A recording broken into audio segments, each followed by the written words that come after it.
free trade agreements are moving into Korea. That was a good one. The Japanese one, not as good as the Korean one, but good nonetheless. The Chinese one is at foot at the moment. I know there's a lot of interest about foreign ownership, and every time I stand up, people use it as a mechanism to say, oh, well, apparently he's a xenophobe or whatever. I'm not, but I think we have a right in this nation to ask the proper questions about foreign ownership. About 12% of Australia's land is foreign owned. 12%. And then people say, well, what does that look like? Well, New South Wales is about 10%. 10% of our land mass. 12% of our agricultural land is foreign owned. That's not 12% of our land mass, but 12% of our agricultural land is foreign owned. So you might say, well, what does that look like? Show me a picture of what that looks like. Well, it's about 2.2 times the size of Victoria in agricultural land, and that is the actual area, is foreign owned. So we have every right to ask questions. It is not just a thimbleful. It is not just a small amount. It's a substantial amount of land. Does that mean that you pull down the shutters and say no more? Of course not. But the Australian people have every right to ask the question. And if we can't answer the question, or we're embarrassed to talk about the question, then that in itself is a major problem. That is a form of self-censorship and political correctness, which I don't think the Australian people will tolerate. They want transparency. They want to understand exactly, how this game works in their nation, because it is their nation. So we stand behind the policy, and we should see in short order the introduction of the change in guidelines for $15 million before it goes to Foreign Investment Review Board, where it will get reviewed. Doesn't get rejected, gets reviewed. $53 million for agricultural, for agribusiness, and $1 for state-owned enterprises. Why $1 for state-owned enterprises? Because they're arm of another nation's government, and becomes excessively difficult for the politicians of any colour to argue with another nation's government, especially when that other nation is bigger and stronger than you are, and especially when we have vastly more to lose from a deterioration of that relationship than they have.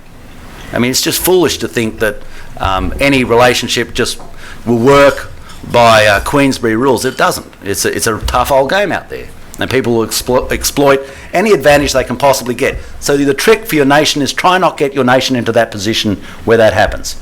Be a benefactor, trade. Make sure that you're open, and encourage people to invest in such ways they improve the status of an asset. But don't be completely blinded to a philosophy and say everything that goes is okay, because you'll just get yourself in a bind. But the problem is it won't be you get your children into a bind. We have other threats that are before us, and I'm trying to do my very best to basically just bulldoze through them. The last one was PETA. PETA, People for the Ethical Treatment of Animals. They're people who want to close down our industry in our nation. The last one was the shearing industry. And if we start saying, well, what they wanted to do, and they said it, is they believe that there is no such thing as humane wool. They said it. That the whole of our wool industry is apparently unethical. Then when you just think about that statement, first of all, it's a damn insult. That's number one. Next thing, it's an assertion made by a person who all their evidence would be inadmissible in court. And their ultimate goal is not to try and do things better. Otherwise, they would have delivered their footage immediately to the appropriate authorities. They held it for political effect. They're a political organisation creating political effect. And what we've got to do is call them on it and say, no, that you are not the New South Wales Police. The New South Wales Police have every right to go and investigate that. So is the RSPCA. But you can't just have some form of sort of quasi-vigilante group deciding that their moral ethic and their moral paradigm gives them the right to circumvent all the laws of the nation for the purpose of closing down an industry, because that's what they want to do. We saw it, one of the worst decisions, and I think both sides of the political fence acknowledge this, was the closure of our live cattle trade overnight. What we saw was barbaric. We understand that. What we saw needed to be fixed. We understand that. We have put our shoulder to the wheel to make sure we do that. But the idea that overnight you just cease your trade to your nearest neighbour in one of their most primary forms of protein, which they rely on to keep food inflation down in Jakarta, where Joko Widodo is now the president of that nation.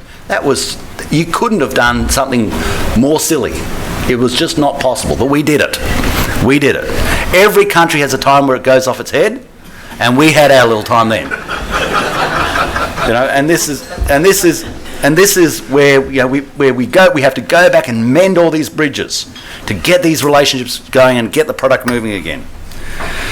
Even last night, I was on the Channel 10, The Project. Well, you have to do something for your humility, and that's what I do for mine. And they had a study that feedlots are unethical. Feedlots. And so I'm curious. So I tried to find out where they got this information from, and it was the Bard Environmental School. Now, my cousins live in the United States, so I was a bit aware of this. And there's the Bard School of Liberal Economics, and it's a place called Annandale. Very simple. It's funny how places of the same name end up in the same ilk. And the Bard School of Liberal Economics, and so they were determining from their pulpit policy for our nation. And you just call them and say, I know that. I mean, if you want to live on caftans and beads and second-hand thongs, go listen to them.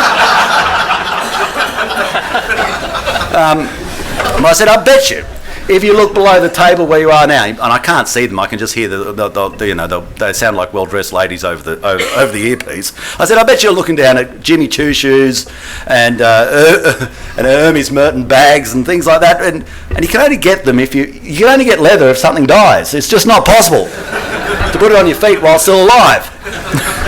And so we have this this sort of dichotomy, this juxtaposition between people's aspiration, between their dinner talk, and the real economics of how this nation works. Now, our nation has a great chance. Our nation has a great chance, but it's not set in stone. It is not our birthright. Just like Lachlan Macquarie, we have to start becoming really focused on how we do this, really focused on how we do this job. Brazil and Argentina are sitting out there waiting in the wings to come in. And they are also very focused and very capable. We have a chance because of our proximity, our trading relationships, but it is not a birthright. So what are we going to do? Well, this is about the third version of this that I've gone through. This is the green paper. The green paper that becomes the white paper, which becomes agricultural policy for this nation. An agricultural policy for this nation should not be a partisan thing. I've got to try and make sure that this document is something that is relevant to this form of government and relevant to another form of government that comes after us. I'm not so naive to think that we're going to be there forever. If you look at the polling, we're not going to be there for much longer at all. But we've got to make sure that agricultural policy in this nation is not on these wild oscillations, that you can hand across the manual, basically the corporate manual, to the next minister that comes in and say, listen, if you basically follow this, you're going to be pretty right. You're going to be pretty right. And so I'm trying to make sure that it's not a partisan document. I do talk to Joel Fitzgibbon about it, because I want to make sure that as much as possible we look after our people, whoever is in government, and that it goes forward in a balanced form so that we can bring real prosperity back. Because one of the things is, if there's agricultural policy, if it's great to see Susan here. Susan's on my Ministerial Advisory Council, so no doubt which is going to have its next meeting up in Darwin. But if we are going to concentrate on one thing for agriculture, it is this. You always, I suppose back in banking days, I always had those mission statements, which I never read and never really cared about either. But something like, we've got to make a lot of money, which, for this instance, I'm going to have to make an exception. There's a mission statement in agricultural policy. It's simply this: get a better return back through the farm gate. That's it. If you get a better return back through the farm gate, you'll get the investment. You'll get the better genetics. You'll stimulate the regional economies. And I truly believe that'll be done on a basis of the family farm.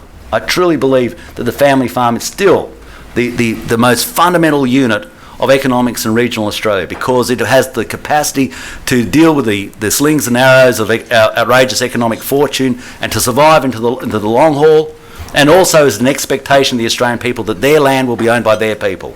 And it's core parochial, core prosaic. It's a strong belief that I still hold, that the Australian farm will be owned by the Australian people.